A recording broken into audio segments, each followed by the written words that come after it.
Thanks for clicking on State of the City. My name is Todd Prafke. I'm the City Administrator here in St. Peter. And if you're viewing this, you're either getting it through Facebook or maybe you're getting it off our website. But now we're also putting it on our own very own channel, City of St. Peter channel on YouTube. So you can expect more of these to be shown on YouTube if that's a more convenient way for you to get a hold of this information.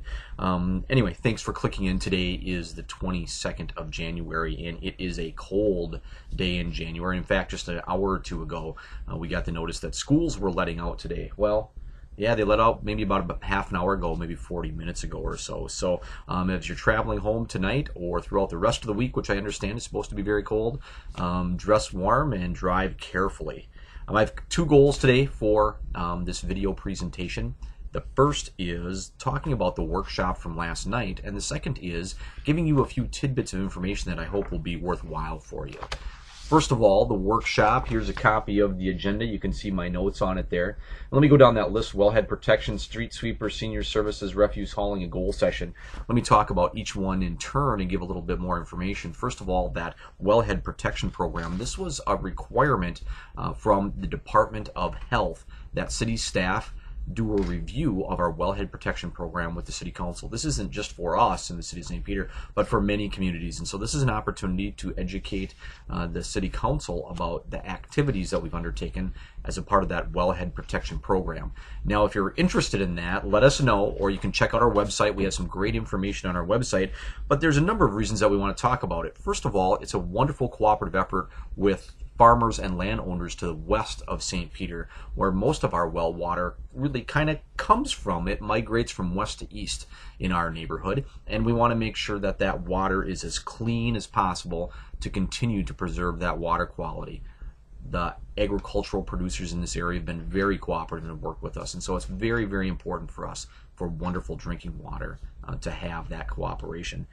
Second of all, boy, there's lots of important work that goes into it, and we spend some money on this. It's very important to us, and so we want you to have more information if you're interested. Again, please take a look on our website or give us a call, and we'll be happy to provide you some more info.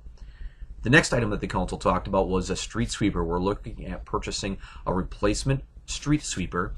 It's a little bit over $180,000. We've been planning for this for a couple of years. The reason this is important to us is because it's important that our community stays looking clean. It's also important for our environment in that we pick up all of that debris, all of that silt, those leaves, those twigs, those other things that ultimately, if they're not picked up, can get into our water, including the Minnesota River. So we have some very strict stormwater standards that are in place, and one of the ways that we help meet those standards is by making sure those curbs and gutters and streets are kept clean. We also use this street sweeper as a part of our regular maintenance in relation to when we seal coat. And if you want to know more about seal coating or about the street sweeper, let us know. Or, check this out. This is online, and so you can take a look at exactly what the City Council sees. And as a part of that, you'll note that we provided some great pictures of street sweepers and some of the things that go on with them. So anyway, take a look at that if you want some more information. The next item the council talked about was a senior services contract that we've had in place for a number of years with Nicollet County, where we buy some time. It's from the Department of Health there at the county.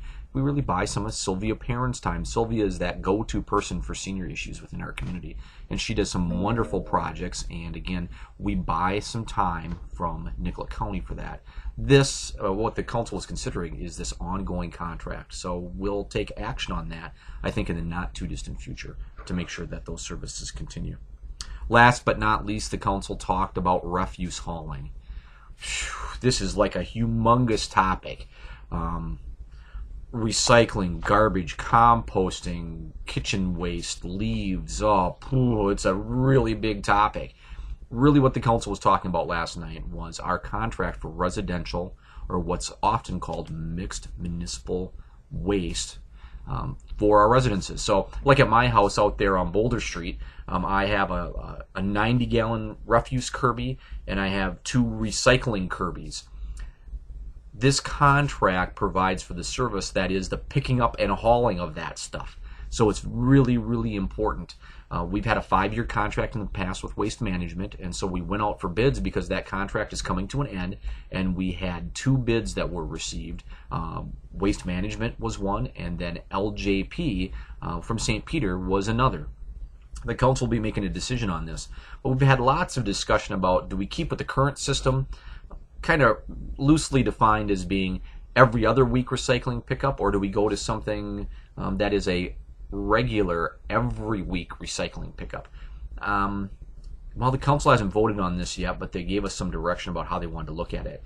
The recommendation from staff is going to be to continue with the same system that we have. It seems to work very well, and people are kind of in the groove with that. Also, it's a little bit cheaper as a part of the bids, and so that's what staff is going to recommend to council at its upcoming council meeting. Again, the council members discussed this at length and talked about some kind of other new ideas about composting of waste from restaurants and food service businesses and grocery stores, and that's something that might get some traction in your future too. So if you're interested in that, let us know. We'll be happy to give you some more information, or at least maybe give you a steer, direct you to someone you could talk to about that kind of more evolving kitchen waste composting idea that's starting to gain some ground, not only in this area but in other areas throughout the United States. Last of all, I have some tidbits for you, so let me get to those. Sidewalk cleaning is important in the winter, and with all the blowing snow we've had around, you got to get out there on a regular basis. We do not enforce the rules on you until the city sidewalks are completed. But make sure you're getting out there to clean those sidewalks. Really, your friends and neighbors use it. It's not about the enforcement that we have, or about the ticket that you could get, or about the amount of money we charge you if we come out there to clean it for you, although all those things can happen. It really is about making sure that your friends and neighbors can get around, and you can get around too. And so we work together here in St. Peter, and so we'd appreciate your cooperation in taking care of those.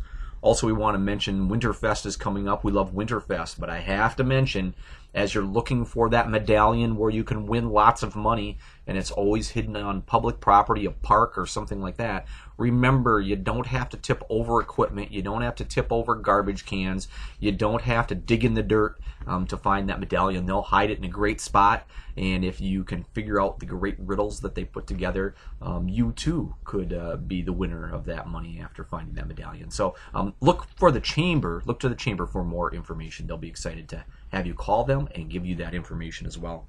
I also want to mention that next Monday night on the 27th, there's a regular city council meeting at 7 o'clock. But before that, at 5:30, there's going to be a committee of the whole, which is kind of a fancy way to say the council's getting together to hear about something. And what they're going to hear about is some presentations from Gustavus J-term students who have done some research on things like e-cigarettes, off your elections, housing and childcare, all important issues within our community. And those student groups from Gustavus, who I've worked with a little bit, are all great young people that have a great set of skills and gifts. They're going to come and talk with the council, make presentations about their research in that area. Also, I want to mention that the hospital commission and the hospital CEO has started some of the getting input work on their new strategic plan. So there have been a number of community meetings going on, and we're excited to gather that information. We have an outside entity from Duluth that's coming to help us with this strategic planning, and excited to see what the community says, and what the community is looking for, and what Rivers Edge Hospital can continue to do to meet the healthcare needs within our community. Lastly, I want to mention the issues of vital importance. I'm going to be writing about this in the hot sheet in the very near future, and a number of different articles. And these are these things that the council looks at 30,000 feet. And so for today, I'm just going to list off what they are. We want to help with exceptional schools within our community. We want a thriving business community. We want availability of early childhood care and educational opportunities. We want to have affordable housing within our community. And we want to have a plan for changing demographics. Now, I'm going to talk about these on future video blogs, but I'm also going to be writing about them in the hot sheet, so take a look for that. We'll be excited to have you take a look and read more about it and ask questions if you want. Lastly, I want to thank my friend and partner in our community, Jeff Olson. Jeff Olson has been the superintendent of schools for 11 years, and it was just announced today he's retiring this summer. Great for him. Congratulations to him. What a wonderful feat to be the superintendent here in such a great school district for 11 years, and we really want to thank him for being a great partner to the city and to our community. Now, here's the end. There's where you can get a hold of me. Email me, website, Facebook. We love it if you like us on Facebook or give me a call. Great to see you today. Thanks for clicking in. Hope to see you again next time.